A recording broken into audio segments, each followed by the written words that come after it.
Root of 0.4444 etcetera. ഇവിടെ root ചിഹ്നത്തിനകത്ത് ഒരു ആവർത്തക ദശാംശ സംഖ്യ തന്നിട്ടുണ്ട്. ഒരു നോൺ ടെർമിനേറ്റിംഗ് ഡെസിമലാണ് നമുക്ക് തന്നിരിക്കുന്നത്. അപ്പോൾ നമ്മൾ ചെയ്യേണ്ടത് ഈ നോൺ ടെർമിനേറ്റിംഗ് ഡെസിമലിനെ നമ്മളൊരു ഫ്രാക്ഷനാക്കി മാറ്റണം. ആവർത്തക ദശാംശ സംഖ്യയെ ഒരു ഭിന്നസംഖ്യയാക്കി മാറ്റണം. അപ്പോൾ റൂട്ട് ചിഹ്നം അതുപോലെ ഇടുക. നമ്മൾ ചെയ്യേണ്ടത് ഈ ആവർത്തക ദശാംശ സംഖ്യയിൽ ഏതക്കമാണ് ആവർത്തിക്കുന്നത്? ഇവിടെ റിപ്പീറ്റ് ചെയ്യണത് 4 എന്ന അക്കമാണ്.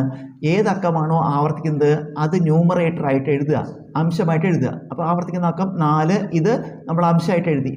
ഇനി ഛേദമായി എഴുതേണ്ടത് എത്ര അക്കം ആവർത്തിക്കുന്നുണ്ട് നോക്കുക. ഇതിൽ 4 എന്ന ഒരക്കം മാത്രമേ ആവർത്തിക്കുന്നുള്ളൂ. 4 എന്ന ഒരക്കം മാത്രം. അപ്പോൾ എത്ര അക്കം ആവർത്തിക്കുന്നുണ്ട്? ഒരക്കം ആവർത്തിക്കുന്നുണ്ട്.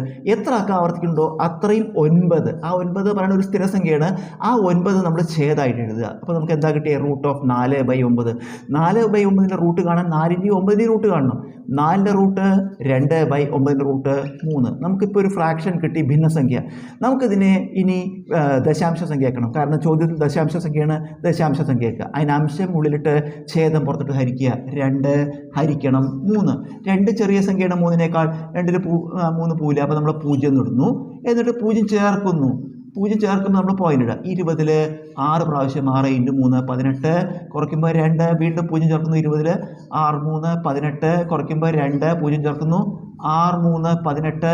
ഇത് ആവർത്തിച്ചുകൊണ്ടേയിരിക്കും. അപ്പോൾ നമ്മുടെ ഉത്തരം 0.6666 എക്സെട്ര.